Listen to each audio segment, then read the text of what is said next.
Hello，大家好，歡迎收睇六六睇樓 channel，我係主持人 Ivan。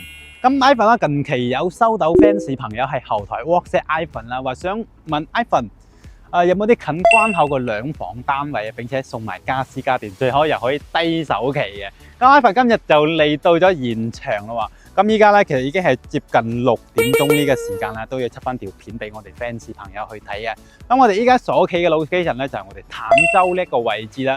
咁我哋今日大家睇呢個樓盤咧，就係我哋呢一個中澳春城嚟噶啦。咁呢個屋苑咧，相信各位觀眾朋友亦都唔會陌生噶啦。咁呢個屋苑最大嘅優勢係咩咧？近關口，配套成熟啦。咁我哋呢度揸車15分鐘左右可以翻到拱北關口同埋港珠澳關口，或者3分鐘左右車程可以去到我哋優越城，10分鐘以內咧可以去到我哋南屏嘅華發商都、北山大院同埋我哋前山河嘅環宇城，吃喝玩樂係非常之方便嘅。並且呢一度咧嘅價錢咧低至11000蚊起，並且首期由5皮嘢就可以立得一套單位喎。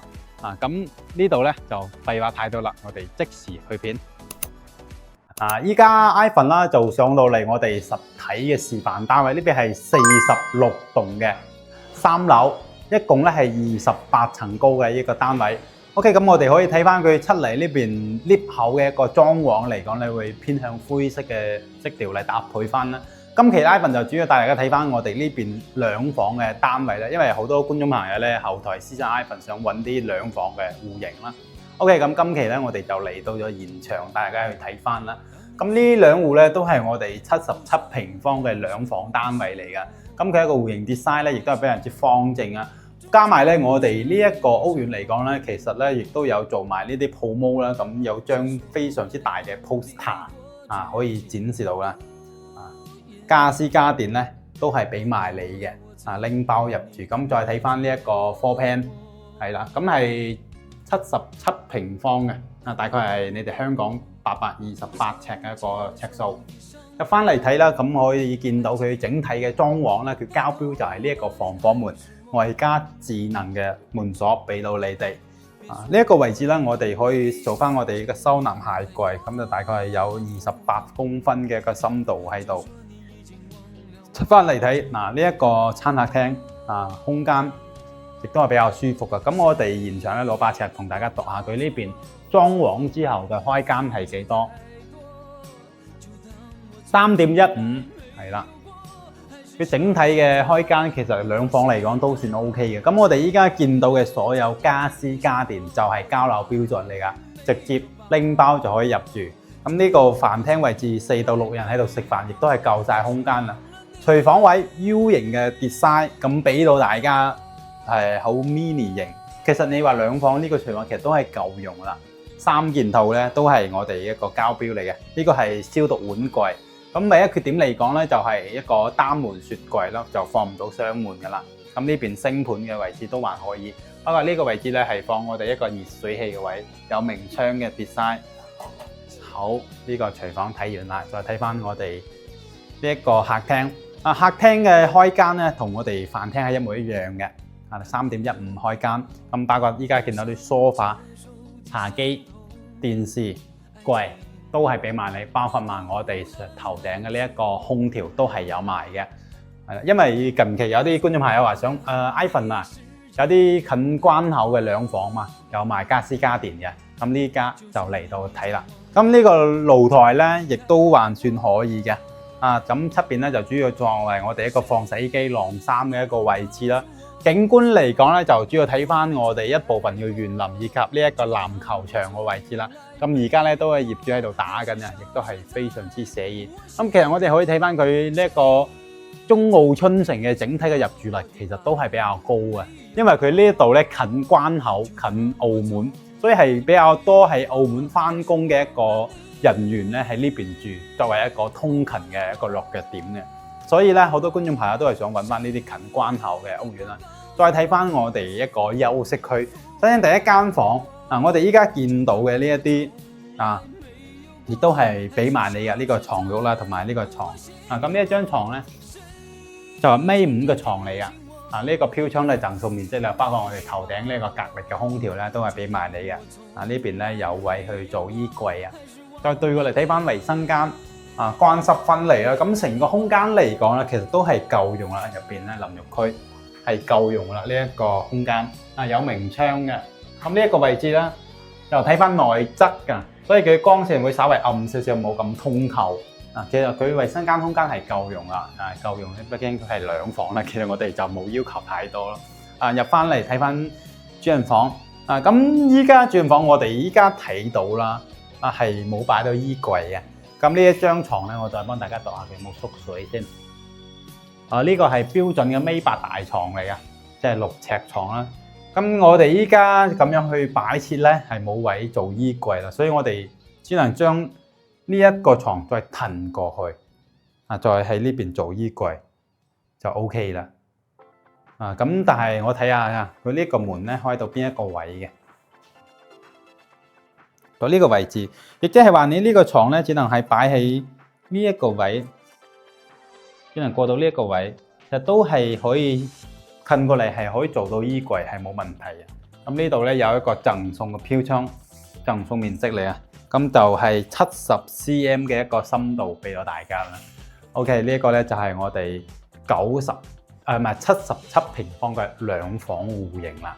咁呢一個單位咧 total 嘅總銀碼落嚟咧90零萬有成交，包埋家私家電，拎包入住。有興趣嘅觀眾朋友記得 WhatsApp Ivan。咁我哋而家跟住鏡頭咧就去睇翻我哋南北通透嘅兩房，所以佢呢度咧係有主廳嘅兩房同埋南北通嘅兩房俾到大家去選擇，我覺得係非常之唔錯嘅。呢一個係我哋46棟嘅06戶型，可以睇翻個 floor plan 81平方嘅，相當於我哋香港871尺南北通嘅 design profit。入翻嚟睇門鎖係一樣啦，咁呢啲我哋就唔過多介紹啦。咁我哋入嚟可以睇翻呢一個位置咧，咁佢示範單位就係做咗 open key 嘅設計啦。咁大家日後咧，如果需求做呢一種咧，可以按照翻咁樣去參考。當然啦，示範單位呢一種顏色嘅搭配就比較撈嘅。點解咁話咧？你鏡頭調過嚟睇下知啦。佢呢邊嘅搭配係咪好撈啊？又紅又黃又白又黑，同埋又呢啲米黃，所以係咪好撈啊？包括啦呢個其實廚房空間嚟講咧。呢度就放咗單門嘅雪櫃啦。咁其實咧，我哋後期可以駁咗呢一度做一個雙門雪櫃都係冇問題嘅。咁呢邊就洗菜、切菜、炒菜，空間係夠嘅。咁後期咧可以按照翻自己想要嘅一個 style 去 design 你自己間屋啦。咁廚房對過嚟就我哋呢一個衞生間，空間感係非常之闊落㗎。咁我哋可以睇到啦，淋浴區呢一度座廁。空間包括洗手台，你睇下你係咪好撈啊？呢啲裝修你灰色嘅牆身搭配埋黃黑同埋藍紅，哇！呢個設計師我唔知叫點諗啊！呢啲真係見仁見智啦嚇。OK， 咁出翻嚟啦，我哋可以睇到佢呢一個南北通透嘅餐客廳。咁我哋依家咧 ，Ivan 企喺呢個位置，你睇啲衫就知道啦。吹緊，依家開咗一扇窗啫喎，啲風好猛嘅，所以如果你兩邊開齊晒之後，你可以想而知嘅呢啲南北通係非常之舒服，包括佢呢個飯廳位置啦，亦都係比較闊落嘅。咁呢度咧做咗啲櫃體，OK 啦。佢呢度咧係飄窗嚟嘅，下邊咧係 set 死咗嘅，佢打開唔到嘅，即係佢做咗裝飾咁樣混淆視聽嘅。咁其實佢呢度係飄窗係駁唔到嘅，所以佢晾高咗，其實佢就做上面做咗呢個櫃筒係啦，咁呢度咧深度我幫大家度下，都去到成74嘅一個 cm。好啊，再睇翻呢一個位置，客廳呢邊嘅空間咁其實我哋睇翻 floor plan 上面嘅一個開間咧係3A4嘅，咁其實如果裝修完落嚟咧，其實都係同我哋啱先77平方嘅兩房係差唔多嘅，就大概3.15。即係3.15米嘅開間一樣啊！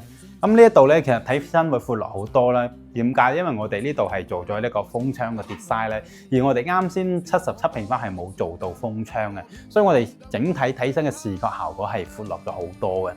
包括佢呢度咧做咗好多啲櫃體，收納櫃。即係你睇翻佢整體嘅房間嘅搭配係非常之混亂嘅，即係我唔知佢呢一個審美，可能我哋同設計師嘅審美唔在線啦。OK， 咁呢度咧就做咗我哋呢啲家政櫃 set 咗個洗衣機喺呢個位置。咁景觀嚟講咧，就係兩棟樓之間咁樣去望出去啦。咁基本上咧就只能睇翻前面呢個綠化同埋我哋籃球場噶啦。咁我覺得咧係買低樓層會好過高樓嘅，因為你高樓層就係望樓噶啦，你買低樓層仲可以睇翻啲綠植，會舒服好多。入翻嚟睇翻呢一間房，咁我哋可以睇到嗱呢一間房，我哋再幫大家度下呢個床。呢個咧係米7嘅床，唔係米8嘅，係咪？如果你話計下呢個下邊嘅床架咧就米8嘅，上面係縮水咗少少。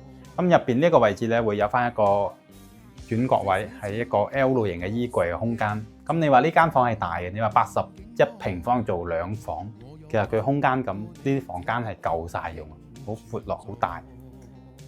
主人房嚟噶嘛，因為咁呢間咧就係兒童房。咁我哋睇翻呢間兒童房，就係做咗榻榻米啦，利用咗個飄窗。咁呢張床咧就係我哋一個咁，其實唔到米5嘅，米4左右啊。呢張床做榻榻米啊，咁其實入邊咧係完全冇佈置到我哋衣櫃嘅。咁佢做埋呢個床頭長櫃係啦，因為佢後邊呢一棟咧，佢有一橛咧係牆體嚟嘅，呢邊係牆體嚟嘅，做咗呢個護牆板做包邊。其實佢就得呢一格，並且個深度咧唔係好深嘅。就20 cm 度，所以只能放一啲雜物啊，放啲擺件啊。衣櫃咧就喺呢邊個位擺就 OK 啦。啊，咁其實咧佢呢一個我哋從呢一個入門口咁樣睇咧嘅感覺會比較闊啦，因為佢將呢一埲牆咧就剝咗嘅，係啦，做咗咁樣。佢呢一種設計咧，唔知佢係點樣去諗嘅啊，但係我覺得冇必要。因為佢可能佢咁樣去剝咗咧，盡量就俾到你一個空間通透性，俾到大家咁樣嘅 feel 啦。OK 啦，咁呢度嚟講咧，有精裝有毛坯，任君選擇嘅，13,000到14,000蚊嘅單價，係啦，俾到大家包埋家私家電，並且都係有呢個低首付嘅活動啦。咁呢度咧其實缺點優點亦都有嘅啊。咁優點啦，咁就係佢近關口。